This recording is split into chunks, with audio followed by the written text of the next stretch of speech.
teman-teman semua, salam kenal dan salam sejahtera untuk kita. Perkenalkan, nama saya Reslin, saya dari Prodi Pendidikan Bahasa dan Sastra Indonesia, Universitas Katolik Santo Thomas Medan. Nah, video kali ini saya buat untuk memenuhi tugas akhir dari mata kuliah Semantik yang diampu oleh Bapak Immanuel Silitonga, SPD MPD. Nah, video kali ini akan membahas tentang faktor penyebab perubahan makna. Menurut Cair pada tahun 2013 halaman 131 mengatakan ada 9 faktor penyebab perubahan makna.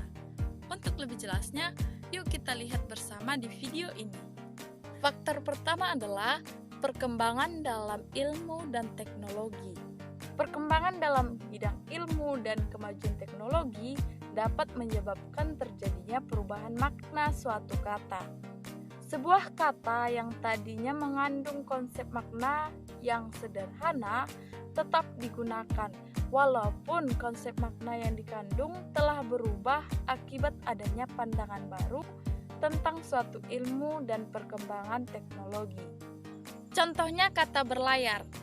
Dahulu kata berlayar ini hanya digunakan pada perahu yang berlayar menggunakan tenaga angin, tetapi sekarang tidak. Berlayar juga dipakai pada perahu yang menggunakan mesin diesel, turbo maupun uap. Tetapi kata berlayar tetap digunakan untuk menyebut perjalanan di air. Faktor kedua adalah perkembangan sosial dan budaya. Nah, di dalam faktor perkembangan sosial dan budaya ini, perkembangan dalam masyarakat tentang sikap sosial dan budaya juga terjadi perubahan makna. Jadi, bentuk katanya tetap sama, tetapi konsep makna yang dikandungnya telah berbeda. Contoh istilah perkerabatan. Kata saudara semula berarti seperut, sekandung, tetapi sekarang digunakan untuk menyebut orang lain sebagai sapaan ataupun untuk orang yang sederajat. Faktor ketiga adalah perbedaan bidang pemakaian. Contoh kata menggarap yang berasal dari bidang pertanian dengan segala macam definisinya seperti tampak dalam frasa menggarap sawah, tanah garapan, dan petani penggarap. Kata menggarap kini banyak juga digunakan dalam bidang lain dengan makna mengerjakan, seperti tampak digunakan dalam frasa menggarap skripsi, menggarap naskah drama, menggarap laporan praktikum, menggarap tugas rumah, ataupun yang lainnya. Faktor keempat adalah adanya asosiasi. Adanya asosiasi merupakan adanya hubungan antara sebuah bentuk ujaran dengan sesuatu yang lain yang berkenaan dengan bentuk ujaran tersebut. Bila disebut ujaran tersebut, maka yang dimaksud adalah sesuatu lain yang berkenaan dengan ujaran tersebut. Contoh, kata amplop. Amplop yang berasal dari bidang administrasi ataupun surat menyurat.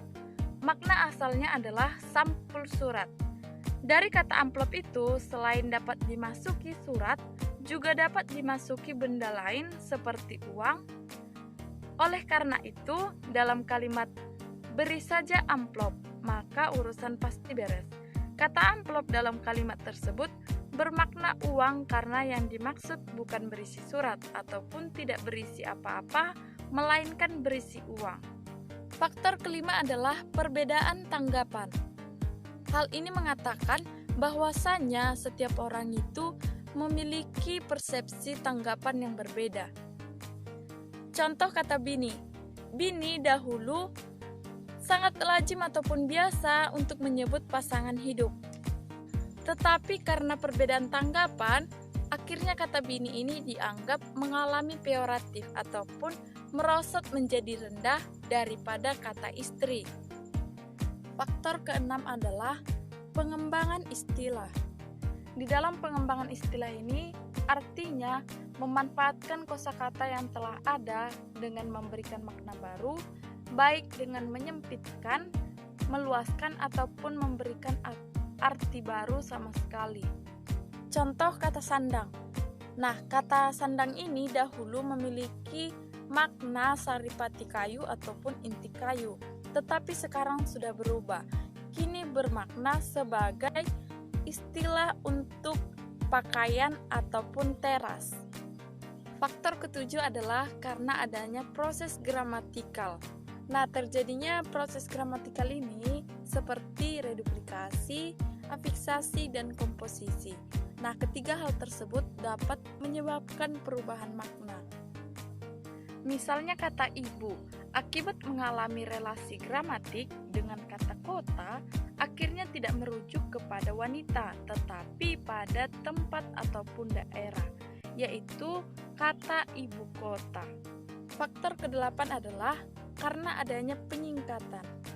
Nah, jika dilihat dari keseharian, adanya penyingkatan karena adanya rasa malas ataupun rasa ingin cepat dalam melakukan tuturan, sehingga diciptakanlah kata-kata yang mempunyai singkatan. Contohnya kata rumah sakit. Nah, rumah sakit ini disingkat menjadi RS. Dan yang kedua, Kementerian Pendidikan dan Kebudayaan disingkat dengan Kemendikbud. Faktor kesembilan adalah karena adanya pertukaran tanggapan indera. Contoh kata manis. Misalnya kata manis ini seharusnya digunakan oleh indera perasa, seperti dalam kalimat pepaya itu rasanya manis. Nah, namun bisa juga digunakan dengan indera penglihatan, seperti dalam kalimat wajahnya manis dipandang. Nah, pertukaran alat indera penanggap biasa disebut dengan kata sinestesia. Nah, itulah yang menjadi 9 faktor penyebab perubahan makna. Untuk itu, ada pula yang harus kita ketahui, apa arti dari perubahan makna. Perubahan makna juga disebut dengan pergeseran makna ataupun pengembangan makna, baik juga penyimpangan makna, yaitu merupakan evolusi penggunaan kata. Biasanya hingga tahapan makna modern menjadi sangat berbeda dari makna aslinya. Setiap kata memiliki beraneka makna dan konotasi yang dapat ditambah, dikurang, ataupun diubah sepanjang masa, sehingga koordinat lintas ruang dan waktu dapat memiliki makna-makna yang sangat berbeda. Nah, sekianlah teman-teman penjelasan saya mengenai faktor penyebab perubahan makna. Kurang dan lebihnya saya mohon maaf, dan saya ucapkan banyak terima kasih, dan sampai jumpa.